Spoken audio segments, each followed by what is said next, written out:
কি ব্যাপার জেঠু? এমার্জেন্সি কল কেন? জেঠু, আমি কি তোমার আত্মীয় নাকি? গান্ধীজিকে আমরা বাপু বলি, নেহরুজিকে চাচা।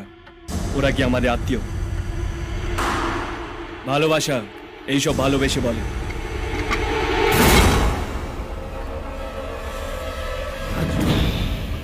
জেঠু, চায় চিনি খান না? চিনি ছাড়া চা কেমন যেন গেঁদাল পাতা রসের মতন খেতে লাগে। না, আপনি খান। এটা কোত্থেকে নিয়ে এসছেন? নতুন নাকি? হ্যাঁ স্যার, নতুন। কিন্তু আপনাকে আমি দুবার ওয়ার্নিং দিয়েছি, তারপরেও আপনি কালকে ঝামেলা পাকিয়েছেন। এসব খোকা বোঝানো কথা শোনার জন্য আমি এখানে আসিনি।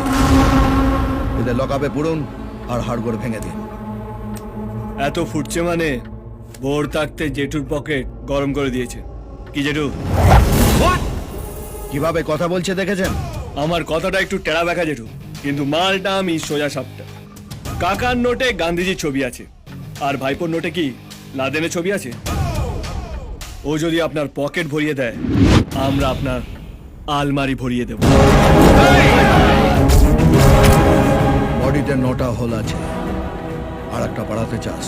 ও কাকা, তোমার বন্দুক থেকে গুলি বেরোলে আমার বন্দুক থেকে কি চকলেট বেরোবে?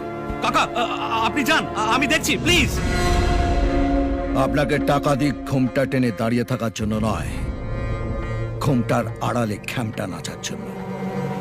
যেমন বলবো তেমন নাচবেন। রানীগঞ্জের ল আপনার হাতে, তো অর্ডার আমার হাতে। আজকের পর কেউ যদি আমার রাস্তা কাটে, তাহলে আপনার গলাটা আগে কাটা যাবে।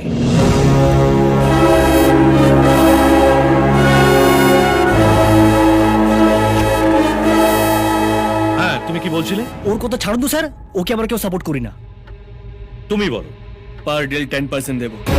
কাকার মারবো আর জেঠু আলমারি ভরবো। রাজ, এসব কি কথা বলছো? ওকে ওর মতো খেলতে দিন, এতে আপনারও লাভ আমারও। এতদিনে আপনি একটা ঠিকঠাক লোক পেয়েছেন, যার হাত এবং মাথা দুটোই সমানভাবে চলে। কাকা একেবারে মাথার উপর উঠে বসেছে, ওকে নিচে নামানোর জন্য এরকম একটা শক্ত আকশির দরকার। আমার ফুল সাপোর্ট আপনার সঙ্গে আছে। থ্যাঙ্কস।